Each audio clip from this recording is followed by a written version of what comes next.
आप सभी का चलिए आगे बढ़ते हैं और कुछ और अहम खबरों को अब देख लेते हैं। जयपुर में मूल ओबीसी के वोटों को साधने के लिए गहलोत सरकार हर संभव प्रयास में जुटी है।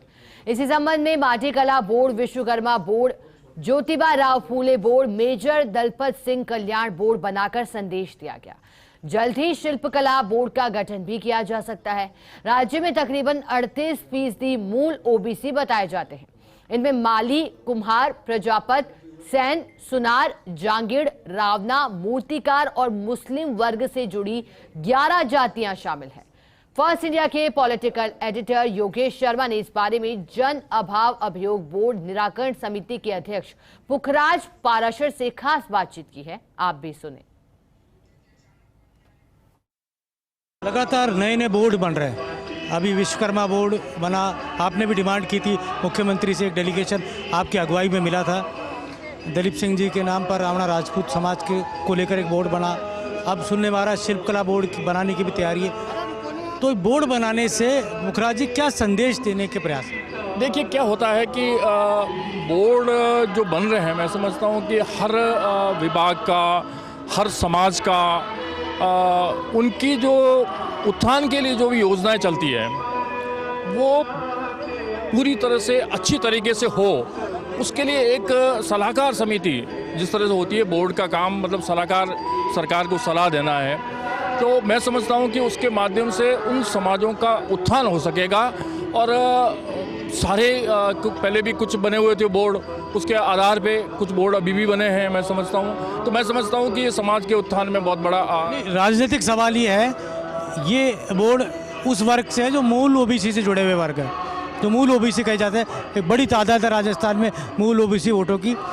मुख्यमंत्री भी उस वर्ग से आते हैं। ये वोट के बारे में एक स्वभावतः है, ये कहा जाता है, माइंड सेट है यहाँ की पॉलिटिक्स का कि भाजपा की तरफ इसका झुकाव होता है। तो क्या लगता है इन सब तमाम प्रयासों से, बोर्ड बनाने से, राजनीतिक दायित्व देने से, राजनीतिक घोषणाओं से, क्या ये समाज कांग्रेस की तरफ जुड़ेंगे?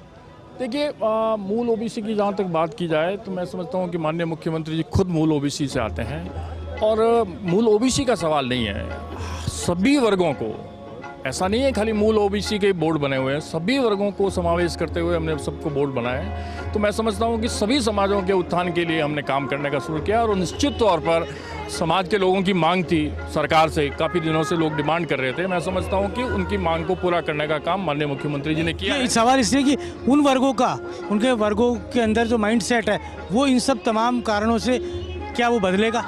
देखिए वो जो समाज है, मैं समझता हूँ जैसे आप बात कर रहे हैं, उन समाजों को कोई पूछने वाला नहीं था।